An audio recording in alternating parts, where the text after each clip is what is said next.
சடுதியான திகிலும் துஷ்டர்களின் பால் கடிப்பும் வரும்போது நீ அஞ்ச வேண்டாம்.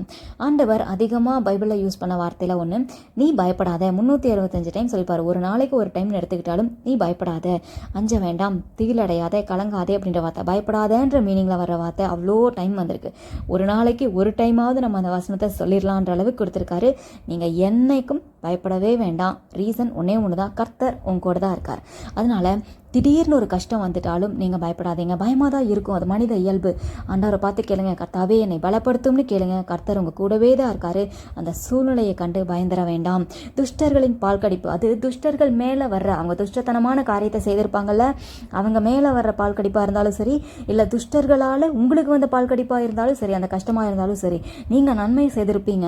அந்த கெட்ட மனிதர்கள் அந்த எல்லா நன்மையும் வாங்கிட்டு உனக்கே தெரியாமல் உங்களுடைய வாழ்க்கையில் வர வேண்டிய நன்மைகளை அவங்க தடுத்திருக்கலாம். அது அவங்க மூலமாக வந்திருக்காது, வேற ஒரு வழியாக வந்திருக்கும். இவன் நடுவில் வந்து அதை உனக்கு வரவிடாமல் பண்ணியிருப்பான், உங்கள் லைஃபையே ஸ்பாயில் பண்ணி விட்டுருப்பான், உங்களுடைய முன்னேற்றத்தை கெடுத்திருப்பான், உங்களுக்கே தெரியாமல் உங்கள் பேரை கெடுத்திருப்பான். அந்த மாதிரி கெட்ட மனிதர்கள், துஷ்டத்தனமான மனிதர்களை நீங்கள் கண்டுக்காதீங்க.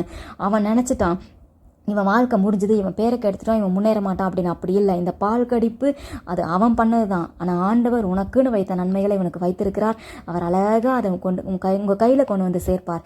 அதை நீங்களே நினச்சி பார்க்க முடியாத அளவுக்கு அது நன்மையாக இருக்கும். அந்த துஷ்ட மனிதர்களுடைய முகங்களை, அந்த முகத்திரையை கிழிச்சு உனக்கு காமிக்கிறதுக்கு கூட ஒருவேளை இந்த சூழ்நிலையை உனக்கு அனுமதித்திருக்கலாம். யாரால உங்களுக்கு இந்த கஷ்டம் வந்துச்சோ, உங்கள் மனசு கஷ்டப்பட்டுச்சோ, அந்த மனுஷனை நீ நம்பாத. இவனுடைய புத்தி இவ்வளோதான், இவனுடைய துஷ்டத்தனமான மனிதர்கள் தான், நீ ஆண்டவராகி என்னை நம்பு அப்படின்னு சொல்லிட்டு ஆண்டவர் உனக்கு அவர் மேலே அவர் பக்கமாக உன்னை திருப்பணுன்றதுக்காக கூட இதை உனக்கு காமிச்சு கொடுத்துருக்கலாம். மனசோர்ந்து போயிடாதீங்க. உங்களுக்குரிய நன்மைகள் எங்கேயும் போகலை. அவன் உங்கள் லைஃப்பை ஸ்பாயில் பண்ணது, அது அவனால் முடிஞ்சது, அவ்வளோதான். ஆனால் ஆண்டவர் உன்னை விட்டு விலகலை, உன்னை கைவிடலை, உன் கூட தான் இருக்காரு. நீ செய்த நன்மைக்கு உரிய பலன்களை கர்த்தர் உங்களுக்கு கண்டிப்பாக தருவார். உனக்குன்னு வச்ச நன்மைகளையும் உனக்கு தருவார். நீங்கள் பயப்பட வேண்டாம், கலங்க வேண்டாம். உங்கள் எதிர்காலம் ஆண்டவருடைய கையில் பத்திரமா இருக்குது. உங்களுடைய நன்மைகளை சீக்கிரத்தில் அவர் உங்களுக்கு தருவார்.